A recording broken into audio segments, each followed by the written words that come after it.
Hello, everyone, and welcome to another episode of the Giant Take podcast. My name is Josh, and I'm joined by my friend, my co-host, Alex. We are recording on a Monday morning here, and the reason we did not record on a Sunday night was because we needed some sleep to just kind of take in our thoughts on this Giants team. I think we needed, I was going to say we needed 24 hours. It was a little less than that, but it was a sleep worth of just kind of digesting what we had to witness yesterday, which wasn't anything more than we expected, and it wasn't anything less. It was just about right. Of a 31-16 Dolphins win with the Giants scoring only and productive activities on the field only coming from the defensive side of the ball. The team now goes to 1-4. They are now 1-2 away, and that record will most likely increase by another loss as the Giants play the Buffalo Bills next week, which we expected again. I went on my rant last episode that this team is going to be 1-5, and it's honestly inevitable with how good and how strong this AFC East two teams are in the Dolphins and the Bills. Although the result hasn't happened yet, so we'll have to wait and see. But again, the Giants' only touchdown in this game coming on the defense, as it was a tip pick off of Bobby Okereke's hands, landing in the palms of Jason Pinnock, who took it back for 103 yards, which kept the Giants in this game and actually made the game somewhat close, which held Giants fans onto their seats a little bit heading into halftime, as the Dolphins were only up 17-10. And then how the events unfolded in the second half was absolutely absurd, and we'll get into all of it. But we'll first get into how Alex is doing, and that's the question I'll ask him now. Alex, how are you on this Monday morning? Monday. I wish it was Sunday morning so we had another chance to go at this game. But actually, you know what? I take that back. I really don't want to watch us play the Dolphins again. I'm doing as well as you can be on a what's the opposite? What do they call it? Loser Monday. I know it's victory Monday, but I don't know. No one, I guess, celebrates the opposite. So I guess there's no name for it. But yeah, it's really tough to sleep watching this Giants team. Let's just say that it keeps you up at night. All the mistakes, all the just like terrible things that happen on the offensive side of the ball. No offensive line protection. Daniel Jones obviously gets injured in this game. We don't even know how bad that's going to be. I think we're going to get the results later in the evening today, but obviously we couldn't wait for that. So we'll probably talk about that in the preview episode to the Bills. But rough one there. Offensive line beat up again. We had a McKeithen injury. I think we had another injury for a bit. Bredesen went out for a bit. So we had a undrafted first-time rookie playing center for us for a few snaps before Bredesen came back out there. So overall, it was a hot mess on the offensive line, a hot mess on the offense. Really the only positive, and even this there was some negative too. Darren Waller really got involved yesterday, I should say, in this game, and I thought that was a positive. I believe he had 8 or 9 receptions for almost 100-ish yards. So overall, pretty good game from him, pretty productive day. And the only problem with that, I said there's kind of a flip side to that. There was a couple points in the game, a couple like deep balls down the field that he really one-on-one should be getting. One against Eli Apple, one against, I'm forgetting the safety's name of the Dolphins right now, so I'm kind of blanking on it. But towards the end zone, he really should have caught that. Would have made it 14-10, even before the Pinnock interception. And that was a really, a ball that he should be competing for, a 6 foot thereabout safety against a 6'6" tight end, the highest paid tight end in football up until, a couple months ago. So he's really got to be making that catch. And a little bit of it is you have to imagine that he just hasn't been getting the ball, and that's part of it. So he's a little bit rusty. But yeah, I mean, the Giants just got to do a better job of getting him the ball in the right situations. And Darren Waller has to execute. And then obviously Daniel Jones had basically no time in the pocket. And it's tough to watch a quarterback operate when they are not really allowed to operate, if that makes sense. And this offensive line it was bad. I wouldn't say it was as bad as it had been in previous games. I think they did step it up a little, which is kind of crazy to say considering how bad they still were. And I'm saying they stepped it up. So that should really tell you something. But yeah, it's a rough one. And this offense just, you can't really operate. No Saquon Barkley, so you don't really have the running threat. Eric Gray did look good throughout certain bits of this game. So I'm hoping we'll see more of him going forward. Matt Breida has always been a solid back, but behind an offensive line as poor as this one, unless you are some extreme talent like Saquon Barkley, you really can't get anything going. And then obviously Andrew Thomas needs to come back because Azudu really, really struggles at left tackle. He is really a guard. He should not be playing left tackle. Didn't get any reps in camp at the tackle spot. So he's been giving up a whole bunch of sacks. And to be honest, it's really not his fault because he, out of all of these players, is probably in the most disadvantaged position out there, playing not a natural position as a young guy. So it's tough for him, and hoping it gets better because I know I saw after the game he takes this stuff really hard, which as much as it's bad to see, it shows that he cares. So I do appreciate that because in this time, when the Giants are playing so poorly, you do think, oh, do these guys actually care? Are they really putting in 100%? And when you see a guy take it hard after the game about a bad performance, it does confirm that they do actually care. So that shouldn't be something that we are trying to investigate, but it's still I don't want to say nice to see, but a positive from that at least. Javon Holland, the safety you were thinking of, Alex, or I don't know which safety it was. I don't remember. It was just a safety. He's a cornerback. It doesn't really matter at this point. Yeah. We can kind of, I don't know which lane we want to take here, but let's talk about the offense first. That's normally how we rotate here with the offense and the defense. And Alex, I know you got into it mostly already. Daniel Jones goes down with a neck injury later in this game. He struggled actually with a neck injury earlier in his career, so that already troubles and worries Giants fans. However, after the game, he said he was okay. He told Brian Dable he was okay. And this was, we'll play for you. And for anyone who's watching on YouTube, we'll show you what Daniel Jones, said exactly to the media after today's game or yesterday's game. I feel fine. I think certainly in some pain. And it's a physical game, so meet with the doctors and trainers, and then go from there. What did you feel at the time? What did you feel at the time of the hit? It's just my neck. Yeah, neck sore.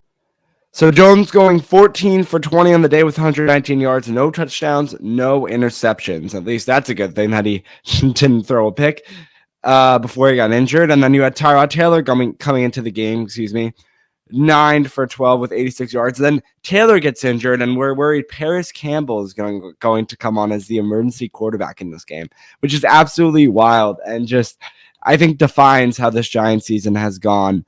Not even with the injuries in general. I mean, they've had some injuries, and Saquon Barkley, Andrew Thomas now for another game has just been terrible. But it's just like, of course, like this is how the Giants season is going. Of course, Tyrod Taylor gets injured, and then we're going to have to bring on an emergency quarterback. Luckily, luckily we didn't have to do that.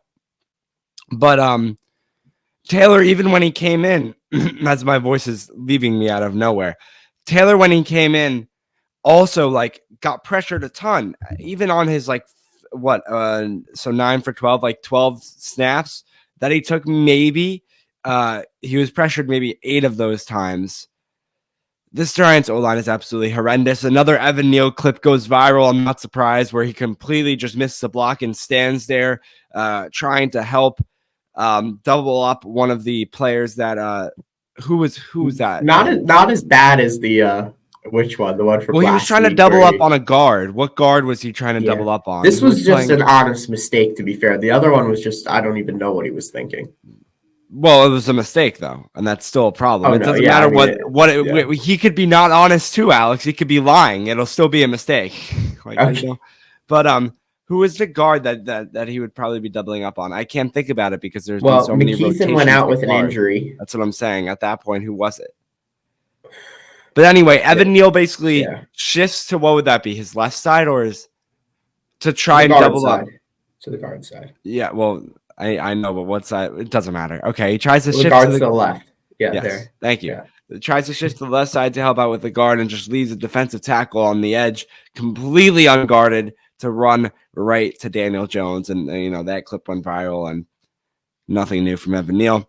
If he was home, again, those boos would be pouring down. Luckily, he's in Miami right now. But yeah, Eric Gray, like you said, did fine. I mean, for a second, third string back, it's 12 carries for 25 yards is not bad. He showed some spark for sure. I thought that was a positive. Like he showed the kind of some spin move, juke move type things. As I have a we're all losing our voices here. I don't know what's going on today. You know why? We're all yelling in the middle of the night about the Giants. We're like, we hate this team, and now our voices are lost this morning. So yeah, that's what happened. Darren Waller actually having a game, Alex, like you said. Of course, it comes now when the Giants don't win, but seeing him get more involved was great to see. 8 catches for 86 yards, led the team by a lot more than anyone else. The next person being Darius Slayton, who's normally their leading receiver the past couple of years, had 2 catches for 35 yards. But yeah, Waller getting involved, having 11 targets, and then again, 8 of them being receptions, almost 100 yards on the day. That's what we've been waiting to see from Darren Waller. When is this Darren Waller game going to come? It happens in week 5 of this season, when it should have happened in week 1 against the Cowboys when the Giants scored 0 points. But it is what it is, and we'll take what we can get. And Alex, before I move on, it seems like you have something to say. Yeah, and no Jalen Hyatt. Not a single catch. I don't think a single target. So kind of disappointing again there when you're looking to stretch the field against, a kind of vulnerable Miami Dolphins defense at times we've seen this season. And when you can't get anything done deep down the field, of course, part of that is the offensive line, but it would have been nice to at least see one deep shot to Jalen Hyatt or something like that, even a Darius Slayton or literally anyone, actually. I don't really care. It could have been a deep shot to Eric Gray for all I care. Arthur Smith, the Falcons coach, he orchestrated a deep shot to their fullback I saw on NFL Red Zone. So if they can do that, then I think we could try to get the ball to Jalen Hyatt deep. So yeah, disappointing there, but you covered everything else on the offense. And honestly, it's tough to talk about them. So I'm good to move on. Yeah, and we can move right over to the defense. And I actually, wait, before we do that, I do have some offensive stats. This is from Jordan Ronan and ESPN. Let's talk about that real quick. So some ridiculous Giants stats that I have for you. The Giants haven't scored an offensive touchdown in 145 minutes. That's almost 2.5 games. Quarterback Daniel Jones pressured on 44% of dropbacks on Sunday. Has been pressured 81 times this season. That's the third most by any player through 5 games since ESPN began tracking pressures in 2009, and 18 sacks allowed over the last 2 games. That's the most by any team in a 2-game span since the Philadelphia Eagles back in 1986. I also have one more stat that I'm recalling now from my head, and I think it was right now the Giants are projected to give up just under 100 sacks this season, and that would be either the second or third most of all time since they started tracking the allowance of sacks back in, what would it be, like the 80s or 90s. So, yeah, that one was recalled for memory. Record-breaking team, man. Record breakers. Record-breaking team in the wrong ways. And I want to talk about now, actually, before we go to the defense, let's take a quick break and we'll come back and talk about that. I need that. Say we're not doing a good enough job. How much of that is on you? Yeah, it's all on me. I'm the head coach. So offense, defense, kicking game. All right, let's start off with Tua Tagovailoa. I actually had him as my player of the game. Alex called me basic, whatever, because I was right, so I'm taking it. I said, what Tua are we going to have in this game? Are we going to have the Tua that, goes absolutely insane? Or are we going to have the Tua that, Alex, this is where you come in. This is your favorite thing. He turned the ball over. Yeah, he was kind of both. He was both. Yeah, that's what I'm saying. We had a mix of both Tuas. We had Tuas delivering absolute dimes to Tyreek Hill, like I said, who killed it with 8 catches for 181 yards and 1 touchdown. When you're playing against anyone who's slower than you, which is basically the entire NFL, and a player like Deontay Banks, which you absolutely beat up on, that's what's going to happen. And that's something against Banks. He's just so fast. Alex, in this game, we had Devon Chan having the fastest play of the 2023 season according to Next Gen Stats. Then that was beaten by Tyreek Hill. If later in the game when Tyreek Hill had his burst first touchdown, and then Scott Hansen, if you're watching NFL Red Zone simultaneously, stated that the top 7 fastest players or like fastest plays this season in the NFL have all come from Dolphins players. That's insane. I mean, they just are speed merchants, and that's really what it is. But a great job. And our defense lacks speed. Xavier McKinney is not a fast safety. Overall, our corners aren't super quick. Linebackers aren't particularly quick. So it's a rough matchup for us for sure. But we got passed all over. We got ran all over, whatever you want to call it. Achane going off 11 carries, 151 yards and a score. Raheem Mostert, 10 catches, 65 yards and a score. And mind you, by the way, this Dolphins team is absolutely absurd. I mean, their roster is insane. Again, Tyreek Hill and Jalen Waddle on the same team. And even throwing Cedric Wilson in there who had a few catches in this one. It just doesn't beat it. Like, there's nothing that beats this team. And they are just so talented. I want to go now. So we're talking about defense. Again, Okereke getting a pick, Okereke tipping a ball, and then that pick going back for a touchdown by, oh my gosh, I said his name earlier, Pinnock. This defense is good. Like I said it, I mean, obviously allowing 31 points, I get it. Like they obviously had some bad, but compared to the offense, this defense is what's holding the Giants in games. And the offense goes on the field and it's just never able to capitalize. That pick 6, great job. Great awareness by Bobby Okereke. Like you said, Alex, I know Xavier McKinney, he's not doing the best, at all times. He can't keep up. But in the first half of this game, I kept on seeing either Xavier McKinney make a good tackle. He was one of the last people in the back to be able to make a tackle when Achane would go crazy and go off for 20 yards. At least McKinney was there to get him out. McKinney forced that fumble. If you remember, too, there was a fumble in this game. So this defense is giving the Giants offense so many chances, especially in this game. And Dable was asking for it. There were no turnovers heading into this game. And the Giants gave you 3 today. This Giants team had not forced a turnover until this game, and they gave you 3 today, or yesterday. 3 fumble, 2 picks.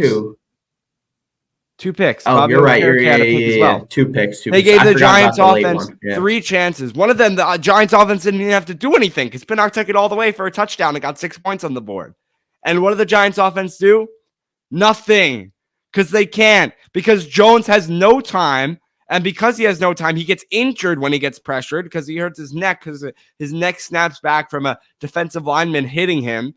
We have no Saquon Barkley and we have no Andrew Thomas. And I'm not trying to give excuses because of that, but it just topples on top of each other that it's so annoying watching this defense play their hearts out and at least giving the offense a chance to keep the game close. And they just can't do anything about it. It's so tough to watch, and this team sucks, and it's just terrible. It's so bad, and it just pains you as a fan to know that there's opportunities out there, and the offense just isn't able to take them because they just don't have that ability.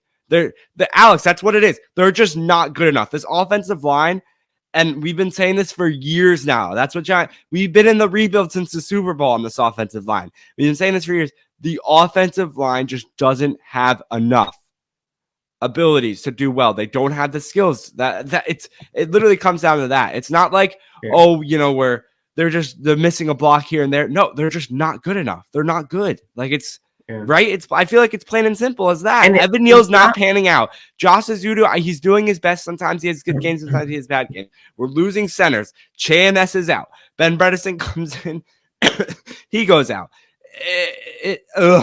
I can't. I'm stopping. I'm not talking anymore. Well, what's really tough, too, for the Giants is that the Giants in the past, what is it? I heard this stat the other day, and it's true. Over the past 5 years, the Giants have invested the highest draft capital in offensive linemen out of any team. Yet our offensive line is by far the worst in the league. Evan Neal, 7th overall pick. Josh Azudu, a top 100 pick the year before that. Who else? We obviously drafted JMS with a second round pick this year, a top 50-ish pick, I think, maybe 52nd. So he was up there. We acquired Ben Bredesen for mid draft capital. McKeithen, a mid round or late round pick draft. A lot of capital has gone into draft. I mean, Andrew Thomas, 4th overall. Of course, he's worked out, so no one's saying anything about that. But it's a lot of resources dedicated at this offensive line, and it's just been the unit, the cohesiveness of these guys, and obviously some of them have not panned out, at least yet. Obviously, we have hope for Zudu, we have hope for Neal, that those guys can pan out, but it's just been the talent evaluation on the offensive line that has been the real problem. Joe Shane and this front office has been able to evaluate talent and really get good players at other positions, right? You're thinking Isaiah Hodgins at wide receiver, and then you've got obviously Pinnock at safety, some other players that they brought in that were pretty productive. Fabian Moreau at corner, who was pretty good for us last year, but for some reason the offensive line, which is, I guess, there's a bigger gap between, I think, the best guys at that position and some of the guys who are on the lower tier, to be fair to him. But it's just the talent evaluation at that position. It's a difficult spot to evaluate for sure, because the offensive line is about that unit and it's not about the individual as much. But yeah, still a lot of assets have gone into this offensive line, and the fact that it's still so terrible is just a real problem. And because of that, and you've put all these assets in, now people are going to say you can't put more assets into the offensive line, but you have to. And the real thing is you just got to hit with those assets. You can't be missing on, say the 7th overall pick if he, really doesn't pan out, that being Evan Neal. Okay, so I needed to take a deep breath there. I feel like we watch every single Giants game this season, and the stat always pops up, and I was trying to find it while you were talking, Alex. The amount of different rotations the Giants have had of offensive line every week since 2020, and it was like 63 or something like that. It was absurd. I believe it was 32 heading into this game this season. Okay, maybe I'm wrong. But just for this season, not for the season before, I'm saying. Oh, just for exactly. Yeah. I think I saw the stats since 2020, so then that 60 number probably sounds about right. Yeah. And I don't know what we say, Alex. Like, so you're looking at this team, they're now 1-4. I mean, like I said, normally, like you said earlier in the episode, this loser Monday, normally it's like winning Monday. It's also some people in the sports media like to call it overreaction Monday. Our overreaction Monday came last week after the loss, and I said the Giants season is over, and I still stand by that, and I will stand by that after they lose to the Bills next week. Again, I don't think that's an overreaction. That's what I'm saying. So I want to get to it now. Overreaction Monday, Alex, continuing my trend from last week. We're watching college football this weekend. I go to Syracuse. They played North Carolina, and Drake May absolutely showed out and shut out this team, and Syracuse was a no-show on Saturday. With that being said, Alex, am I crazy to start looking towards quarterbacks in the NFL draft and saying, Drake May, that's my guy, and I want the Giants to draft a quarterback in this year's draft?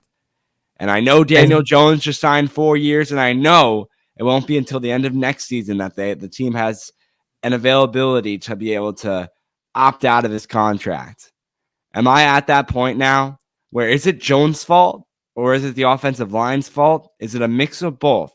And should I, as a Giants fan, start looking towards the draft at Caleb Williams and Drake May for the Giants to draft them? That's my overreaction on this Monday.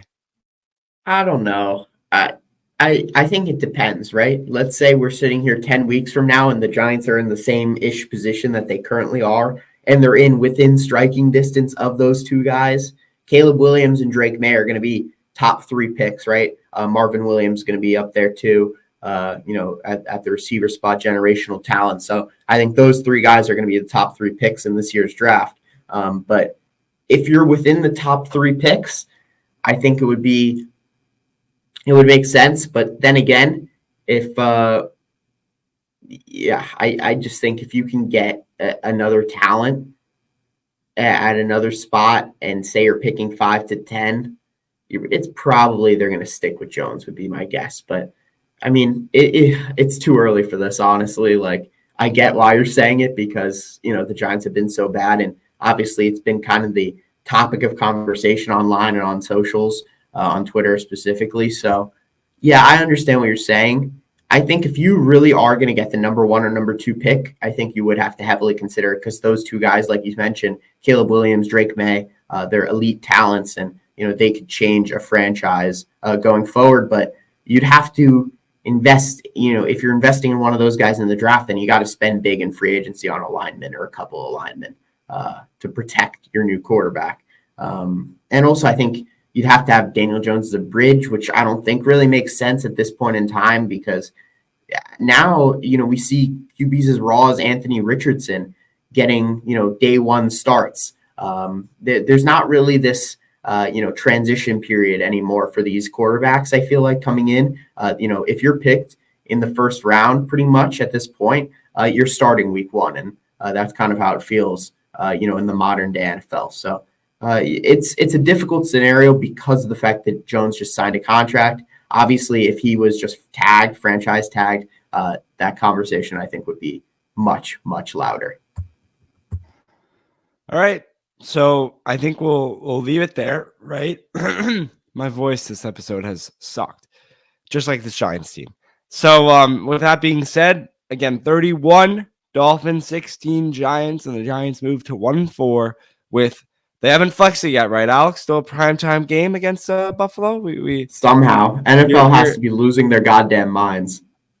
Apparently this Giants team needs another primetime game. Sunday Night Football next week against Buffalo for the entire nation. The only team that could actually beat the Dolphins, who we just lost to, of course, is Buffalo. And now we're going to play them. So, rough one.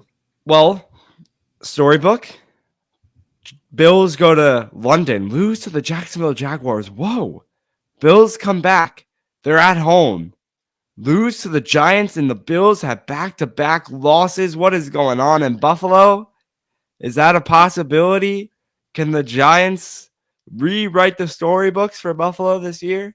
What's going on with Josh Allen? Yeah. Who's cooking the script, right? Well, that loss was pretty crazy, though. I was not expecting that whatsoever in London. The London loss. Yeah. Yeah, but Jacksonville's been in London for a week, right? They were there last week. So they've gotten to stay there. They've adjusted to the, time difference, all that. Bills probably just got there a couple of days ago, maybe not even.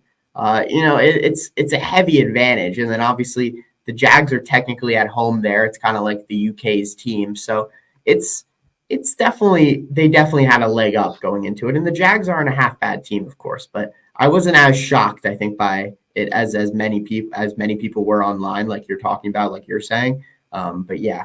Not a super surprising loss for the Bills, but I'd have to imagine whenever the Bills kind of have a bad game, they usually bounce back pretty high the next game. And what better way to do that than beat up on our lowly Giants? And you're talking about what's not super surprising. I'll tell you something that's not super surprising. We'll have a preview for this Giants-Bills game coming out to you soon later this week, probably on Friday. So we appreciate you listening here. Hit that subscribe button, whether you're watching or listening. 5 stars on Apple Podcasts or Spotify.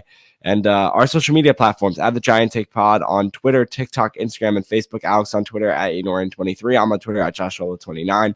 All that info will be down in the description. Alex, take us out. Thank you, everyone, for listening to today's episode. Again, I know it's a rough one. Thank you for sticking with us. And I guess we'll see you later this week previewing the Bills. What are we thinking? 50-point win, 60-point win? And we have to dive into it, really think about it, get our score predictions for this upcoming episode.